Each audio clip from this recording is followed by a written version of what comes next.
Dr. Z. Oh, he does. He came, I think they saw him Yeah. when he came through. Can you guys hear me? Can you hear us, Shannon? I can hear you, Ray. Can you hear me? Yes. Perfect. Hi, everybody.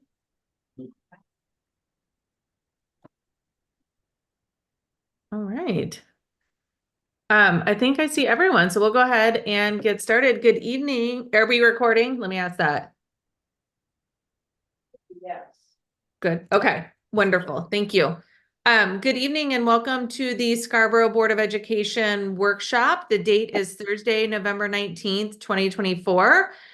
Ray, would you mind calling the attendance? Yes.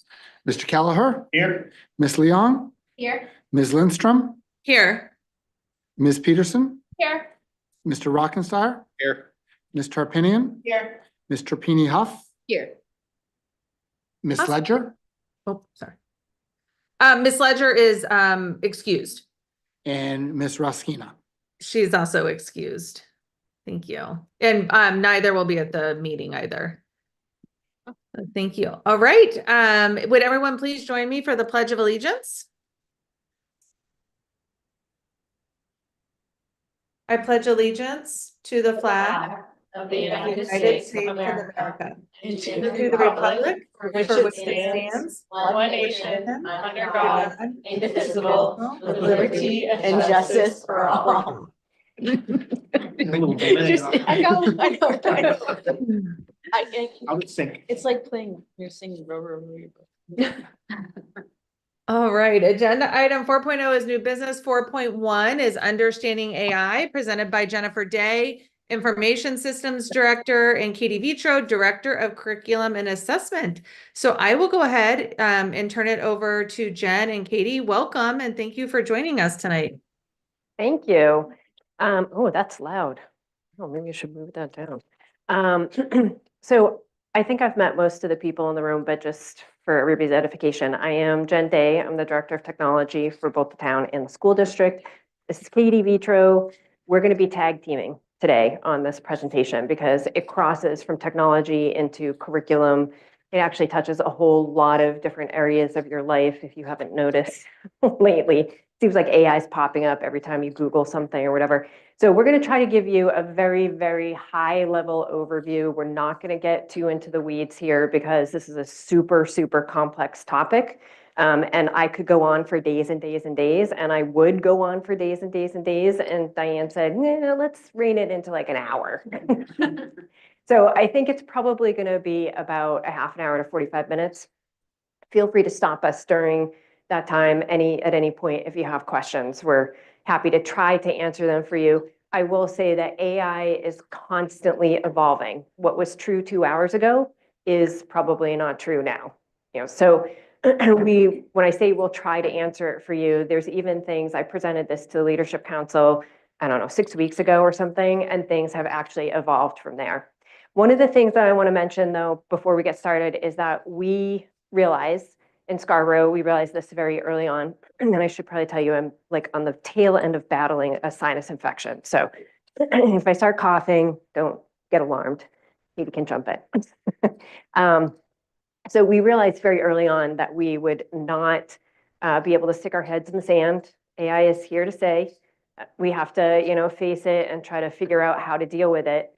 And so we opted at the high school level to build our own large language model. What is that? We'll get into that shortly. But I think it's the only one of its kind in the state. The Student Help Desk is working with Allison Avery, who's the technology teacher up there, and they are working in conjunction to build this out. They have partnered with a couple of other teachers from different disciplines to build out the front end UI, so the prompts. They have one for Spanish, we have one for French, I think. They're going to start working with some other areas as well to try to get this a little more useful for folks up there. We hope that eventually we'll kind of roll this out district-wide, everybody can use it. The beauty of us building our own LLM is it is completely contained within Scarborough, so we don't have any concerns about data privacy leaking out or security or anything like that, which you'll see later on in the presentation, kind of what some of those concerns are. So the first thing that we wanted to do was kind of show you, I'm sure that you have all heard of deep fakes, right? We want to show you what a deep fake looks like. And Katie actually found this impressionist named Jim Meskerman. And he partnered, he wrote a poem about what it's like to be an impressionist, and he posted it on his YouTube channel. And then this deep fake, this AI artist, Shamook, found him and said, hey, I would love to partner with you, and we will combine my skills with your video of your poem, and we'll actually change your face as you're reading it. So we took just a very short excerpt. I'm going to show you this just so you can kind of see what a deep fake looks like and how convincing it is.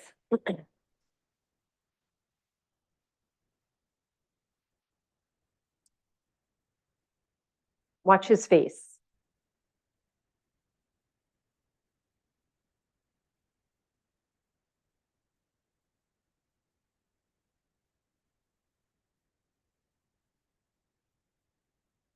Oh.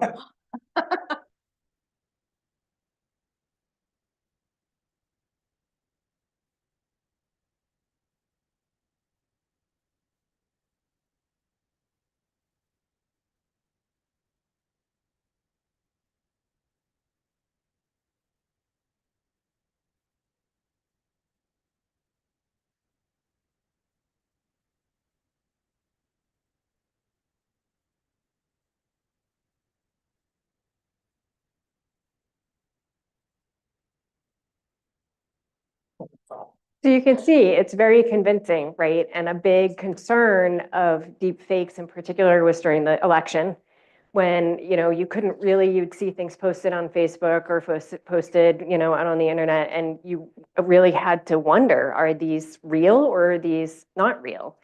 There were people who were posting things, oh, this celebrity endorsed whomever, or even things that the candidates themselves were supposedly saying. So this is a huge concern. We're going to see this later on in the presentation, that this is kind of one of the good, bad, and ugly things. But so just to talk about kind of what our agenda is going to be, we're going to talk about, again, very high level overview of what AI is. There's AI, which is sort of an umbrella term for a lot of different things. And then we'll kind of get down into what generative AI actually is. We will talk about how it all works, the good, the bad, and the ugly of AI so far. A couple of things that have come up in the news regarding AI. So a couple of lawsuits that have happened and complaints from the FTC. And we are rolling out Scarborough AI guidelines. And you'll kind of see the importance of having these guidelines in place. I think you all received a copy of them. Did they receive a copy of the guidelines? They are packets. Okay. And I sent an email this afternoon letting them know that it was in there, and I Great. included it in the email as well. Great. So if you haven't had a chance to read them yet, don't worry. I mean, there's a lot to get into. We wanted to give you this presentation because even reading through the guidelines, you kind of have to have an overview understanding of what AI is to really kind of understand what we're trying to accomplish in the guidelines. But the guidelines are just going to be there. Their guidelines are not a policy. As I mentioned before, AI is changing every hour. So to make a policy and then have to have you guys vote on it every 5 minutes, that wasn't really going to be useful. So we decided to just do guidelines instead, to kind of give folks some parameters around which they can work, both students and staff. And it would provide some information too for the parents. And then Katie and I have some next steps of things that have to happen when we roll these guidelines out to make them really effective within the district. So what is AI? Okay, you've heard all of this, right? You've probably seen like movies with robots taking over the world and whatever. But really, AI has been around forever. It's been around for a very, very long time. It is pretty much that sort of overarching concept of artificial intelligence, which is just the concept that machines could potentially mimic what humans do, think, thought process, decision making, et cetera. So that's kind of the big overarching AI. There are tasks that fall within that. You've probably seen it, like write drafts. It could write emails for you. It can write essays. It can do problem solving. It can analyze data. It can create metrics, et cetera, et cetera. Within AI is machine learning. So refining AI down a little bit more is machine learning. Machine learning is kind of, I think of it as a little more linear. It's a subset. It's the actual application of AI in problem solving.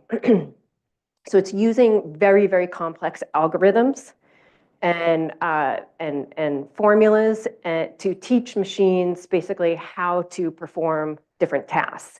It can identify patterns. It can provide statistics. It can make predictions. So this is particularly useful in things like, up here I said facial recognition. So it would basically, that's how they do facial recognition. You walk through, a camera looks at you, it identifies different points and then matches it. You could use machine learning for things like predictive patterns in traffic or predictive patterns in weather, right? We've all seen that. When you get even further down to boil AI machine learning, now we're into deep learning. Deep learning is where they've created artificial neural networks. Okay, so now it's not really linear anymore. It is linear, but it also can go back. So this is really trying to mimic the process of the human brain. How do you think? So if you kind of look, and I included this diagram up here, but if you kind of look at the perimeter there in the red, that's where you input a prompt. So you might say to it, show me a picture of a dog. So it goes to the next neuron and says, here's a picture of a dog, and it passes that. Well, the third node might say, that doesn't look like a dog, that looks like a cat. So it sends it back. And that's kind of the difference between, very high level, that's the difference between the deep learning and machine learning. It can kind of go back, it can refine its answer. It's going to look for the right answer, the answer that you're looking for. This type of learning requires exponentially way more data, like millions, trillions sets of data. It also requires much more processing power, because if you kind of think about what kind of back end it would take to process that volume of data and that type of data, and the really, really complex algorithms that you would have to use, it requires way more processing power and data and space. So this is where we get into things like, what is this used for in the real world example? Things like advanced gaming. So if you're a gamer and you make a decision, I'm going to drive this car across a field. And then the game on the back end is going to make a decision, driving the car across the field. Okay, here's all the different things that I could respond with, and it chooses something. Okay, self-driving cars also would fall under this category, because self-driving cars are constantly taking data in and making decisions based on that data and based on what it's learned. So really, a lot of these large language models, that's what the sort of database is on the back end. A lot of it depends on how the models are trained. So again, just to recap this, what is AI? We have the big artificial intelligence umbrella. Within that, you have machine learning, which is sort of what I would if I were to kind of boil it right down, I'd just say that's sort of more linear. And then you have deep learning as a subset of machine learning, okay, which is where you get into the neural network. Then you have generative AI. So when you hear things like ChatGPT, that's GAI. It falls under AI, but it kind of is way down there. So what is generative AI? That's actually another subset of deep learning. And it actually can create, it has neural networks. It's been trained. Most of the LLMs have been trained on very specific things. It can generate things, not just like text. So we've gone now beyond just, can you write this email for me, or can you write this thank you note for me? Now it's creating images.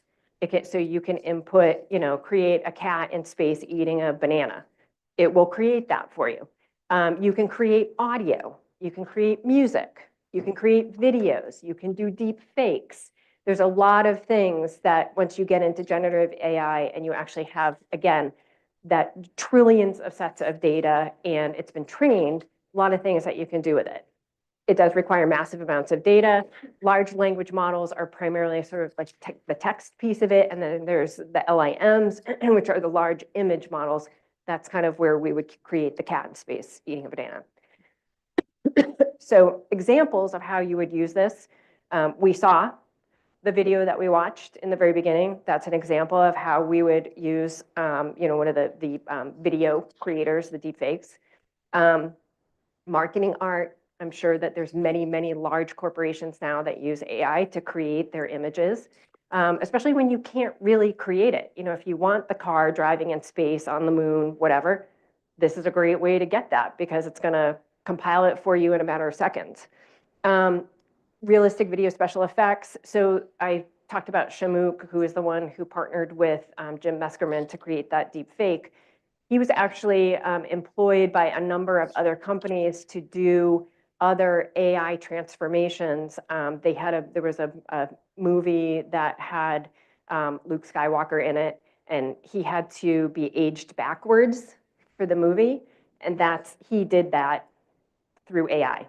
If you saw Harrison Ford in the last Indiana Jones, and I remember watching that movie for the first 10 minutes, and he's so young in the movie, and I'm thinking, did they actually record this like years ago, and now they're just kind of getting tapes out of the vault? No, they used AI to actually age him backwards. And then conversational text. So that's another thing that GAI will do. You can actually kind of have a conversation with different bots, and we'll see how you can get into trouble with that as well. So I mentioned you have these large language models and you have to train them. And there are 3 steps to training. Again, I'm not going to go super into the weeds here. This is just sort of a high-level overview so you can get the picture of some of the things that have to happen and how it can go awry down the road. So the first stage of training is the self-supervised learning. So basically, this is where you kind of feed all the data into the LLM. Where does the LLM get data? The LLM initially will go out and scrape data from websites. It could be Facebook. It could be corporate web pages. It could be our town pages. It could be, Bangor Daily News. It might go and try to scrape things from there. And that's where some of the copyright infringement claims have come in because it's gone out and just found whatever it could and scraped all that data and dumped it in, as well as data that it's being fed by people. This is where there's no human interaction here. It's sort of you take the LLM and you set it loose, and the LLM is basically learning about itself. So it's learning about the language that it has. It might be Spanish, it might be English, it might be whatever. And it could be different sets of language. So if you had one that was, say, geared specifically towards like the automotive industry, it might be a lot of like automotive terms. And then the domain of data, which is the same thing. So if you have an LLM that's specifically focused on Spanish, learning the Spanish language, then it would start to learn, I have tenses, I have, different dialects, whatever, inside. The second stage is supervised learning, and this is where you fine tune it.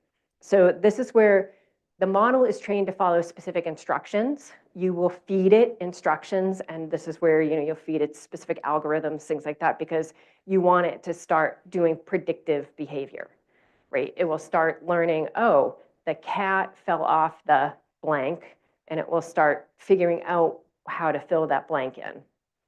The third requires human interaction. This is reinforcement learning. So this is kind of rewards-based training. And I had the hardest time with this because I was like, how do you reward a machine? It doesn't care, right? It's all math on the back end. All of this is just math, it's algorithms. So what I've been able to sort of read and pull out from a lot of very complex white papers is that it's rewarding it with a mathematical equation. Basically, it's saying, this looks right, oh, this looks wrong, you get fewer points, something like that. But that's not really how it works, but it's sort of like, that's the easiest way to explain it. So a human then starts interacting with it and saying, I expect this, the cat fell off the tree. Okay, but it might come back with table, and you say, that's wrong, go back, cat fell off the, and so when it comes up with the right answer, then you're rewarding. So just to kind of put this in context of like today's society, right? We are talking about LLMs, large language models. We're talking about different AI, functions. So you've all heard ChatGPT, right? So that the parent company of ChatGPT is OpenAI. They don't just have ChatGPT. They have DALL-E, which is actually their image, their LIM. So it's their image library. That's where you can create the cat in space eating the banana. They have Whisper, which is the audio function. And most of these companies, I'm going to go into all of them, but most of them have some kind of sort of text-based, they have, literature-based, they have something that is audible, it might be music, it might be speech to text or translation, and then they have some kind of image. So it might be video, it might be images, it might be static images, whatever.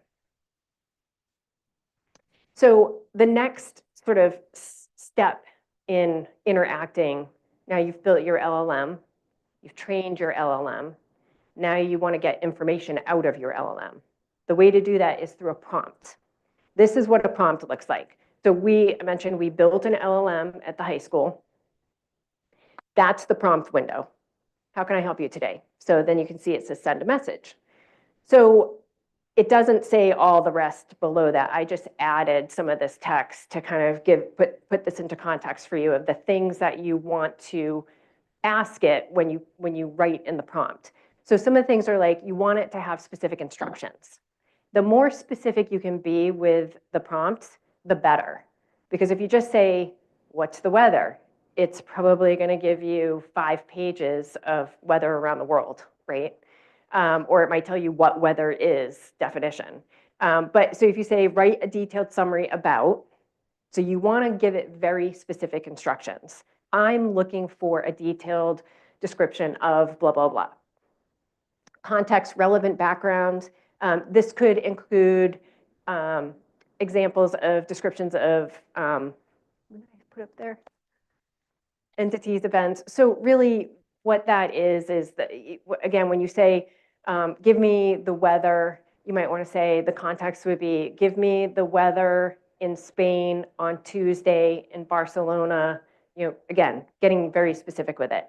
The point of view, so you can actually change the point of view, and I'm going to show you an example of this with our own LLM. You can say, give me the point of view of a 5-year-old, give me the point of view of a parent, give me the point of view of a CEO, and it will actually kind of when it gives you the answer, it will kind of put it into that voice. Tone is sort of the same thing. You can have it, though, you can have a tone of very sarcastic. You can have humorous. I'll show you an example of that. You can say, I want you to write this in a Shakespearean tone, and it will try to mimic Shakespearean language. Length, you can have a short essay, you can have a long essay, you can have term paper, you can have a paragraph, you can have 1 sentence, whatever. Again, the more information that you give it, the better, because it's math on the back end, and it's just going to take your input and give you whatever you want as an output. And then the format. So this is particularly useful. You can get bullet points, you can have a Q&A. We do have a teacher up at the high school that really wanted it for narratives, to be able to write narratives in different tenses in a different language. So just to show you that prompts matter. So this is our LLM, and I put in a prompt. So it's down at the bottom, you can't really see it, but it says, tell me about squirrels. And so it responds, can you guys see that?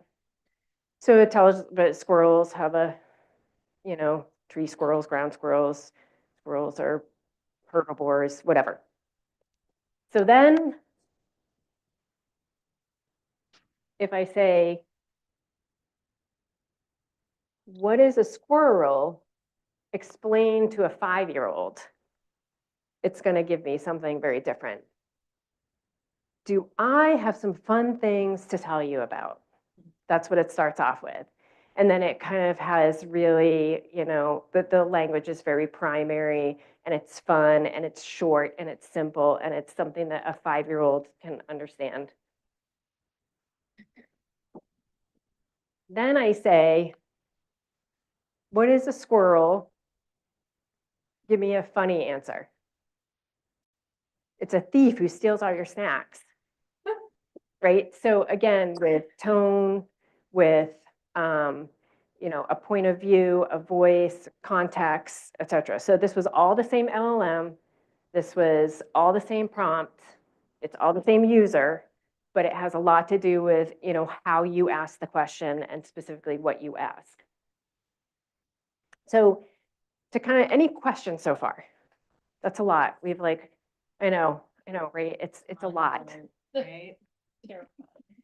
So you described that as our LLM. Mhm. So this is Scarborough Schools AI. Yes, so at the high school level, we built a server. We have the student help desk working with a outside consultant and our IT staff, and then working with some of the teachers up there to build this LLM. It's a closed environment, so it's totally secure. Data's not going out and data's not coming in. And that's why we did it, because we really didn't want folks kind of running wild out on the internet, taking data that potentially could be confidential, and they don't know that when you put it in. So you will see if you go out to, has anybody here been out to ChatGPT? Okay. Have you noticed when you go out to ChatGPT, on every single page, there's a little disclaimer at the bottom that says, do not put any personal confidential data in here, right? And they put that in their terms of service before you can even use, there's like 8,000 pages that most people just scroll through. And that's part of what Katie and I do pretty much every day now. We have to read through, loads and loads of terms of service and privacy policies and cybersecurity and indemnification and liability and all that kind of stuff to make sure that we're protected. But they tell you right in there, this might lie to you. They don't put it like that, but they basically are saying this might lie to you, it might hallucinate, it might give you incorrect information, and it's on you to figure out and validate that data. And that's really because it's not based on primary sources, Right, right. Is it just With scraping Google's any Gemini. internet? Correct. Like It's one with Google's Gemini was put glue on your pizza to make the cheese stick better. Like, Doesn't Right. sound like a good idea. and it And- pulled that from a Work. forum website called Reddit. You might get harassed. yes, and it scraped a lot of things from Reddit, and that's been an issue for some of these LLMs because Reddit is just the opinions of random users. right? Right. So it's really oh, go ahead. Sorry, when you use either our LLM? LLM, yep, Right, large language LLM. model. Which letter? Or double, or ChatGPT, will it actually tell you where the source is? No. It just gives you info. There's no Sometimes it will tell you what the source is. So for example, with our LLM, I took a lot of our board policies and I dumped them into it, right? And so we have the LLM basically configured so that if I ask, what does it cost to replace a Chromebook? It's going to tell me, and then it's going to cite at the bottom where that document came from. But that's because that's our internal LLM. In other LLMs, probably not. You might be able to find the info. A lot of it too, and we're not going to get into this too much tonight, but there's a lot of settings that you can configure on the side as a user. So like temperature, top K, top P, and that really determines what type of answer you get. So if you, for example, with temperature, if you set temperature all the way at high, it's basically saying to the LLM, like, go crazy, be really creative and tell me whatever. So I will give you an example when we had our consultant come out, and initially he was presenting out to the students to kind of get them prepared and high level overview of AI. He was working with another LLM, and just to kind of show them what happens, he typed in, tell me about, and he typed in the name of his company, the parent of his company. And it came back with 5 paragraphs of it's a planet in like the galaxy Zarkon with inhabitants that do this and that, whatever. And so then he typed in, tell me about the name of his company. And he said, don't lie to me. And it came back and said, I don't know anything about this company. So it's very, yeah, you have to make sure that, you know, there's a truth setting, right? You want to make, and so for our LLM, those guardrails are already set up. I tried to trick it.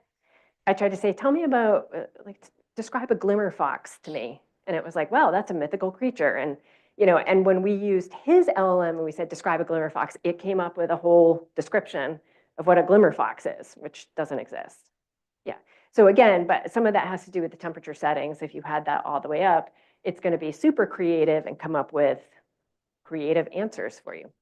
And then is there a way to extract information out? So like there is this disclaimer of like, don't put personal information in, but like, let's say like a student put personal information in because they forgot or Mhm. something like that. And now we have like a privacy concern. Is there a way to go in and be like, remove this? No. No. And I was at a cybersecurity conference in September and they showed us a live demo of, there's a way, like, it's very complicated. So it would take me like an hour to kind of go through how they do this, but there's a way to kind of manipulate the prompts and manipulate the system into giving you that kind of private information.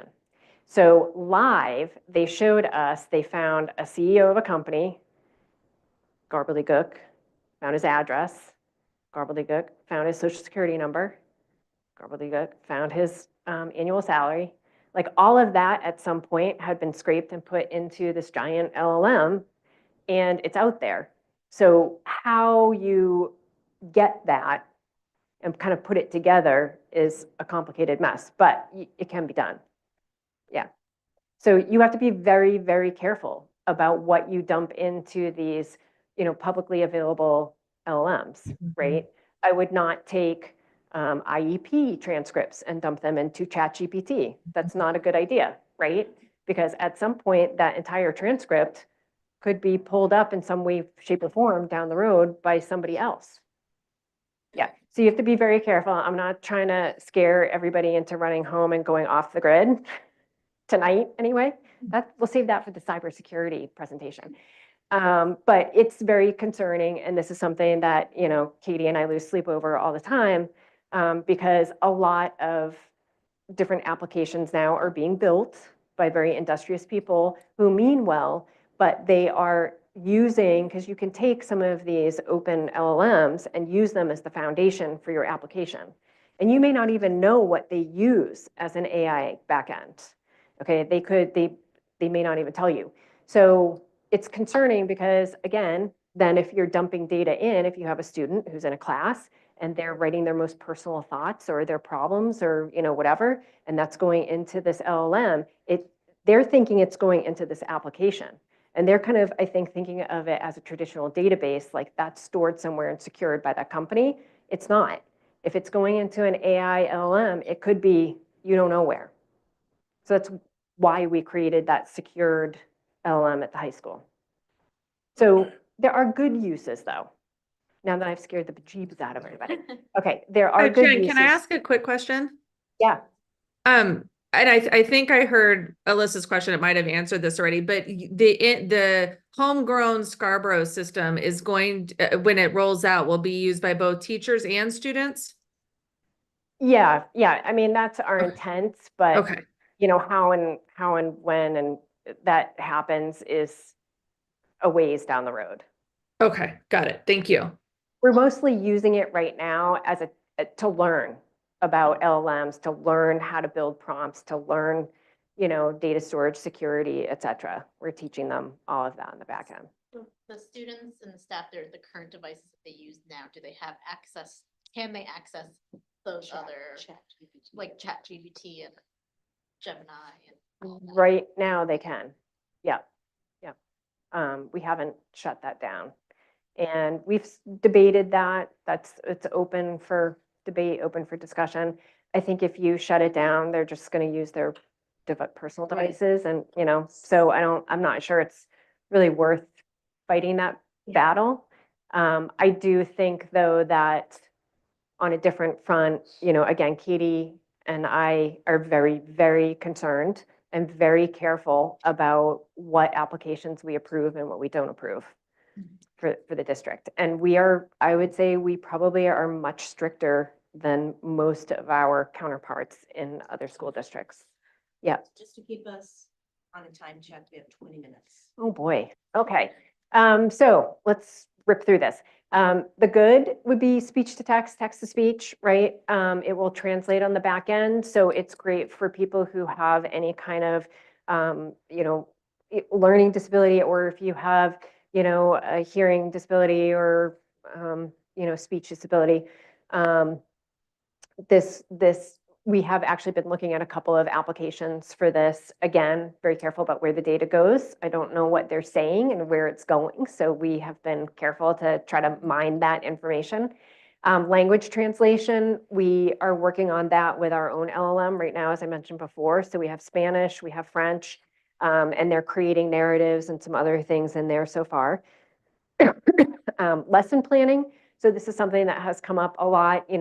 Again, our Spanish teacher at the high school has worked with a couple of different applications to create the narratives, have her own students put in there to have different tenses and learn about the tenses, the culture, etc.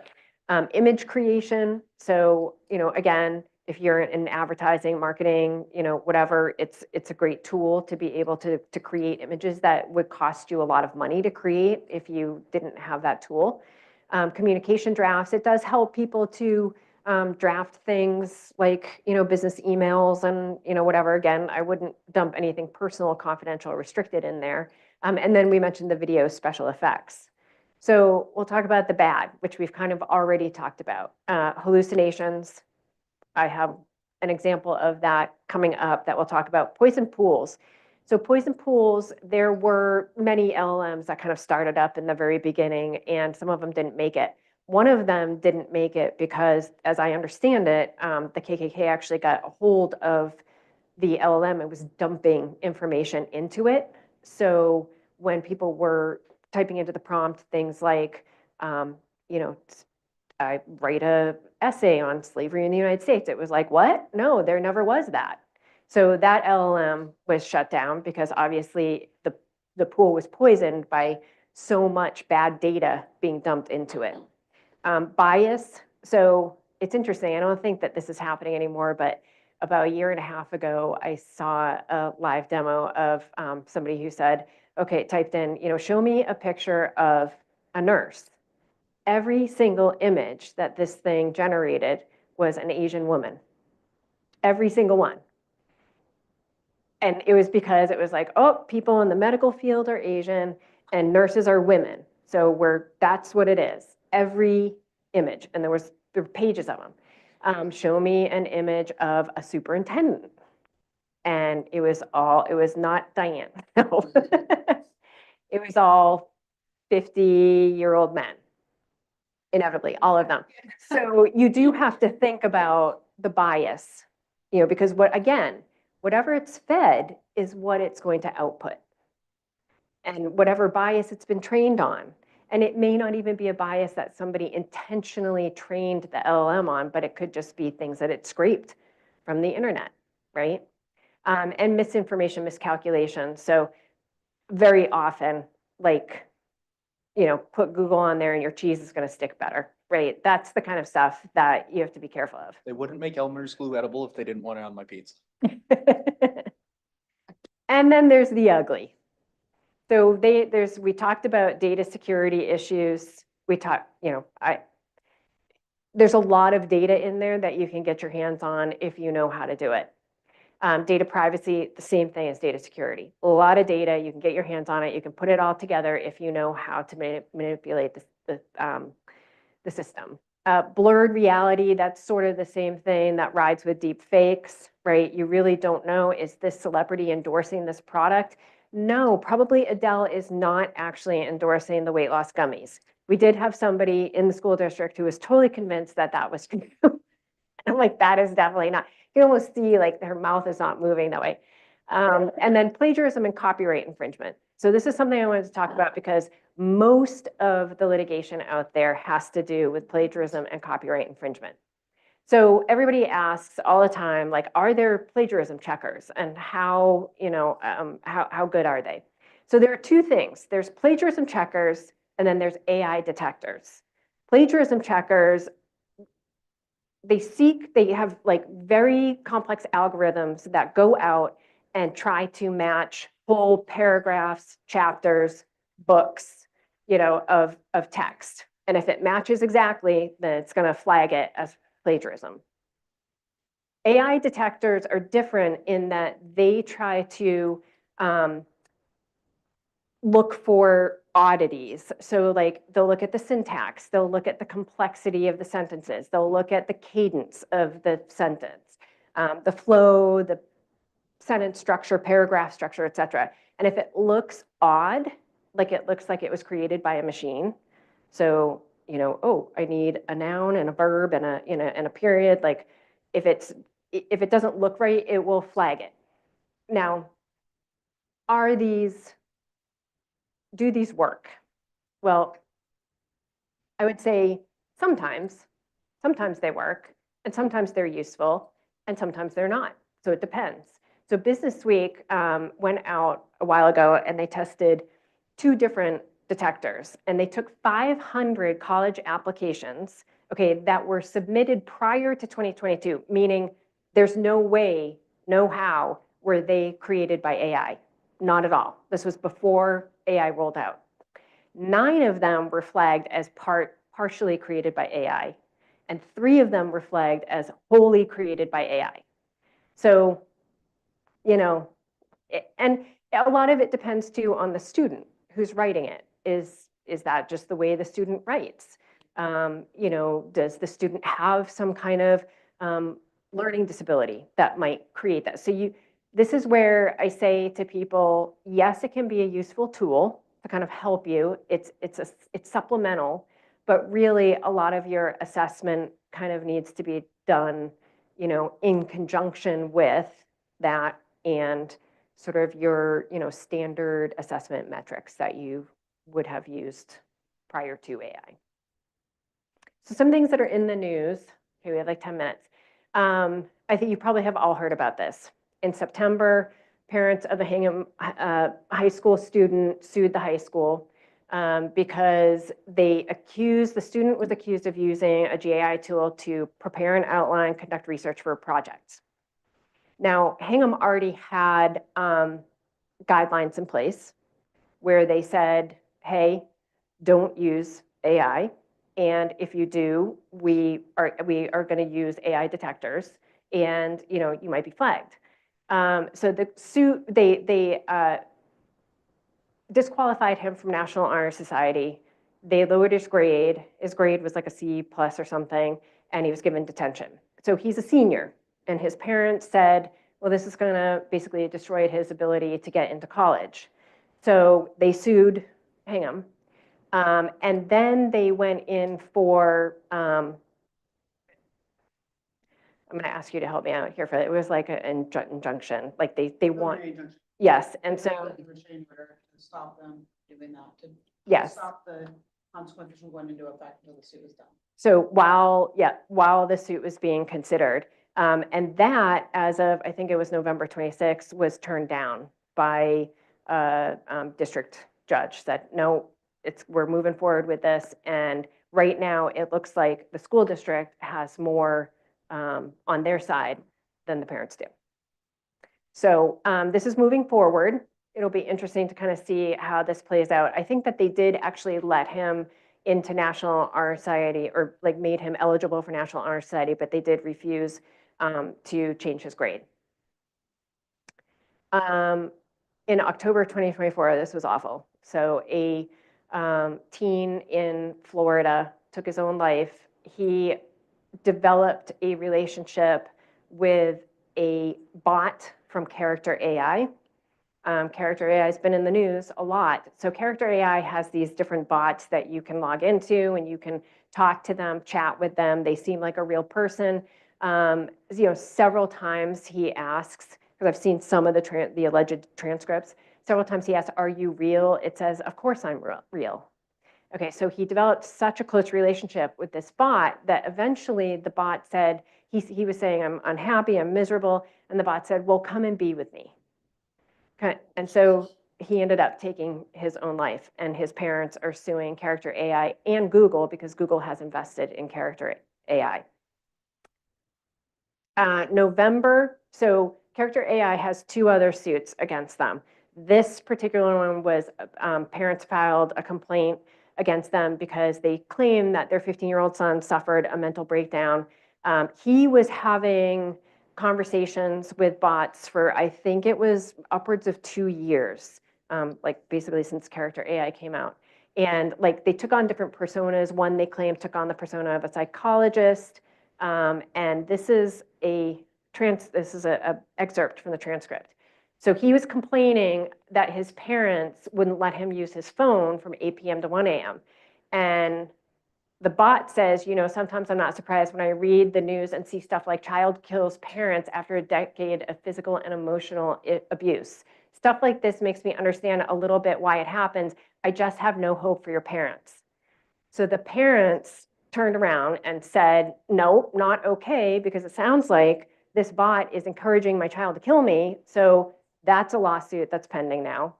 I will say too that Character AI has another pending suit in Texas because an 11-year-old girl had a very inappropriate, explicit relationship with a bot on there, and there were no guardrails. Her parents are saying there were no guardrails ensuring that my child was of an age to have this kind of communication relationship.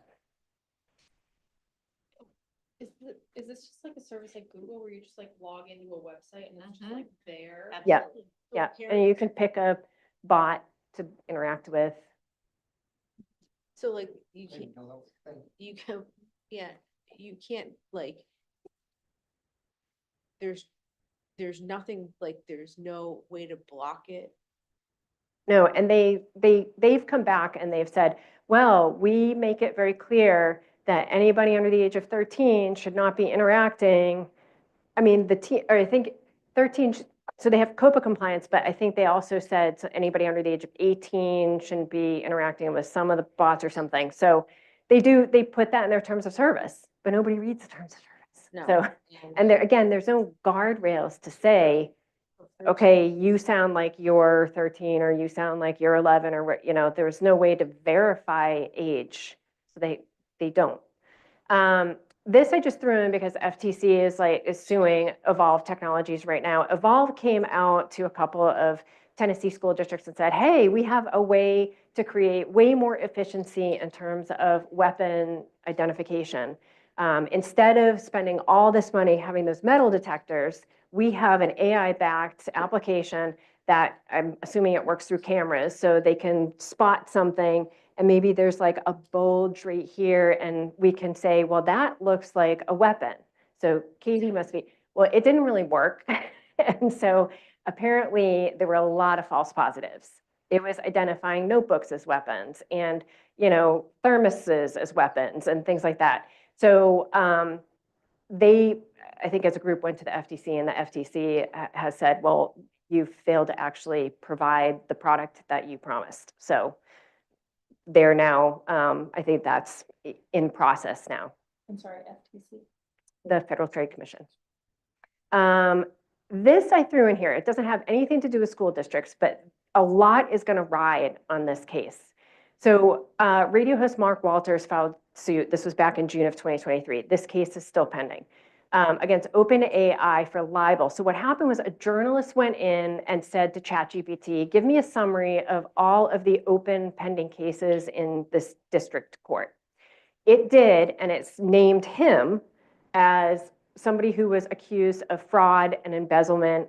The journalist, from what I understand, then published an article or something about this. And he had nothing to do with the company that ChatGPT said he was involved with, et cetera. So this, you know, was out there now in the public, and he has sued ChatGPT. It's interesting because OpenAI went back and said, well, wait a minute, in our terms of service, we say this thing can lie to you. It's the journalist's responsibility to go and validate the data, number one. Number two, we never said this thing was perfect.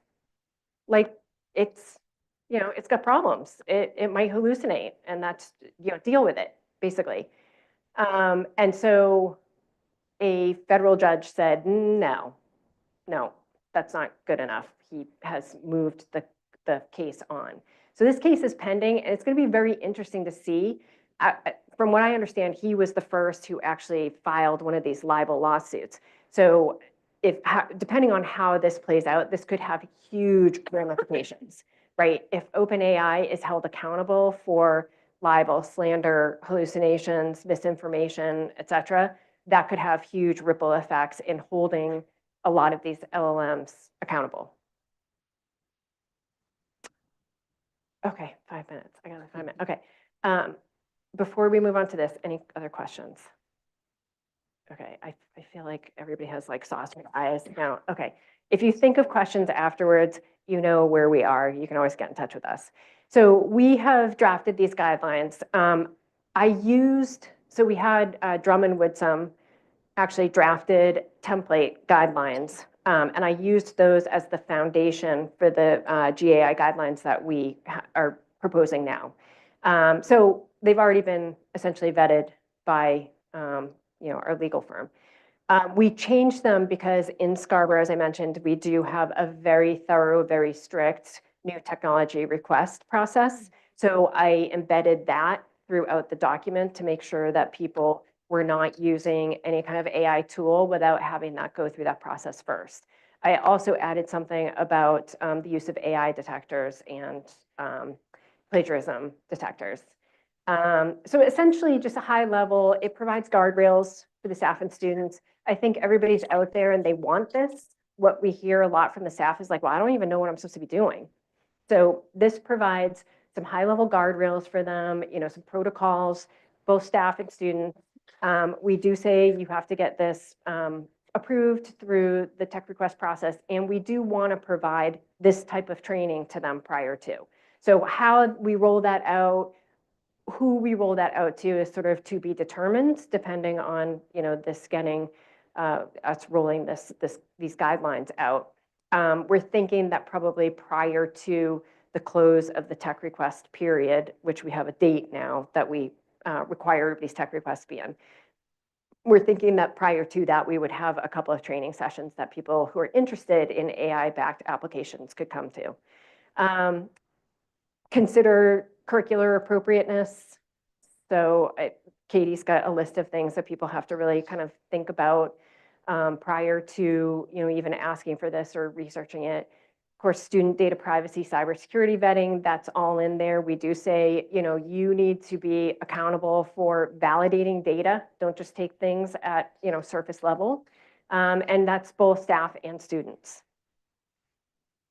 So our next steps is really to formalize these guidelines, which you have a copy of. We need to develop the training and figure out how we're going to roll that out and make that available to everybody. Already talked about that. Professional development will include the talking points for staff. We really want staff to be able to go back and talk to their students about it as well. And then just continued development and expanded use of the district LLM.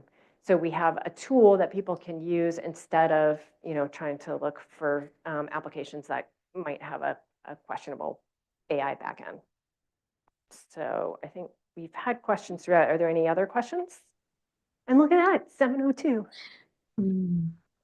And that clock is fast, Jen, so don't even worry. It's actually 7:05. Oh, okay.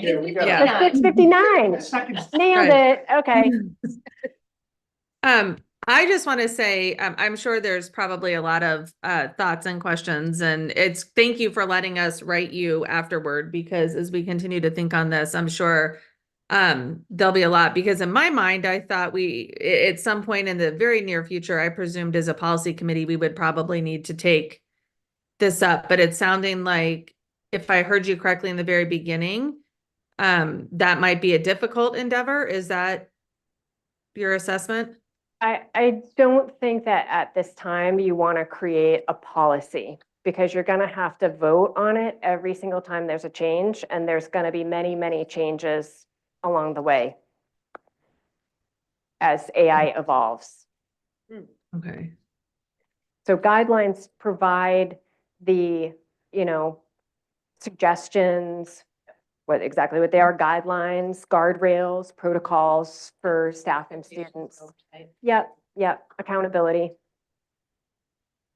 Gotcha. And I just want to add when you look at the guidelines for this, for what we've created for Scarborough, you will see at the end, the cross-referenced policies that do have overlap where policy has already been established. Mm-hmm. Right, so like student computer and internet use or acceptable use help inform the guidelines as well. And that's organic. This is an organic document. So it's definitely gonna, morph as AI evolves, but also if we add policies, I just went out and looked at all the policies and then tried to plug in what I thought was, pertinent to these guidelines, but we can always add or take them away too. So in our own closed LLM, is there anything that would alert you if something was put in there that should be, something that you should look into? Yeah, we're working with the students all the time. I mean, my staff is completely hand in hand with them. So we see what goes in, we see what goes out. Yeah, we would definitely know. I mean, I'm not even sure that they've used it quite yet for the narratives. That was our first project, was building narratives for the Spanish class, so. Point of clarity, that's only currently being used by our student tech team at the high school. Right, student help Right, so it's desk. not open. Right. Yeah, there's some folks, I think there's some students in Allison Avery's tech class that are using it, but it's not, we have not rolled it out broadly, and there's probably 3 or 4 staff people from the high school who have access to it too. So we've kept it very small while we all learn about it too. Thank you so much, Jen. Yeah. Thank you. Okay, great. Thank you so much. Really quickly, guys, if there's no, hello, group. Oh, right. If there are no objections, we are going to adjourn the workshop at 7:03. Can we just take 5 minutes so everybody can go to the bathroom, maybe come back? I know it's gonna be a few minutes late, but 7:08. Sounds great. Thank you. Parents for us.